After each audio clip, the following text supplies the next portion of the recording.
Recently, the stars of ladies golf headed to the home course of five-time Open Championship winner Peter Thompson for the annual ISPS HANDA Australian Women's Open.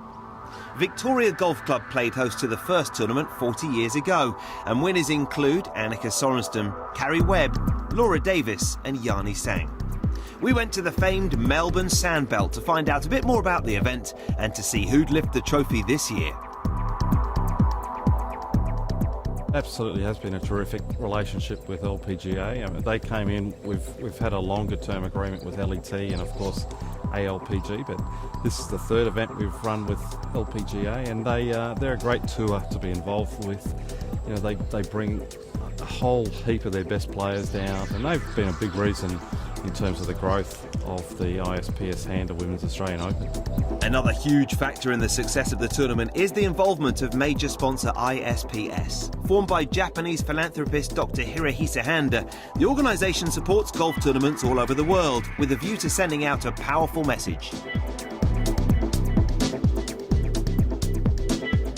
Dr. Handa, as you know, is very much committed to the game of golf and to sports in general, because he knows that sport has this power, special power to bring people together, to break all sorts of barriers and do things that are great for society. He has just been such a wonderful contributor, and he is the main reason the event has grown in the manner that it has. I mean, it's grown from a $500,000 event to about a $1.3 million event. Yeah, Dr. Handa, he's been a great partner for this tournament, and he's continuing to do it in other events. You know, you kind of see his name pop up in a few men's events even. So it's great what he's doing for golf and supporting women's golf in general. I mean, he started out with us, and so we really kind of take ownership of that. Located 20 minutes from the CBD, Melbourne Sandbelt has 8 world-class courses close by, one of them being the Victoria Golf Club.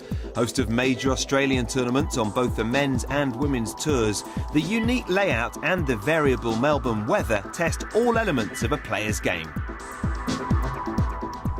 This course particularly, it's kind of deceiving off the tee. It looks really narrow and the bunkers come into play. It feels that way, but once you if you look back from the fairway, it's not as scary on the eye, so it can be quite intimidating. And I spent hours and hours chipping and putting on these courses growing up, and it really develops your game. It's developed my game and helped me when I've travelled overseas and whatnot. I think it really is a blend, because we get the elevated greens that we have a lot in the US, but then you have this kind of little bit of a linksish style, linksy style, and very special bunkers too, because the sand is almost kind of like dirt.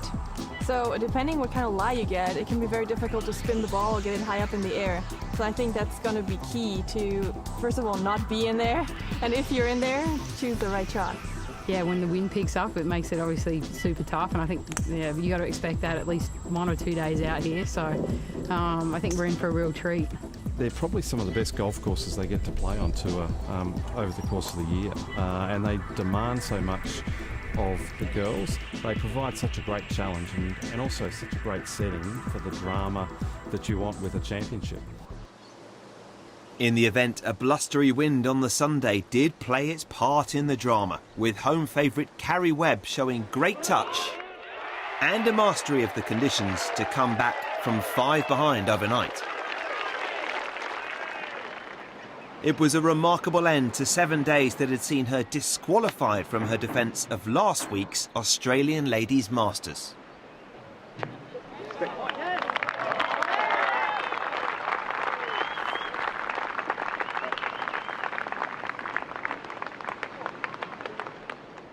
South Korea's Chella Choi failed to capitalise on her fine third round, unable to pick up a single birdie on the back 9 and finishing 2 over for the day.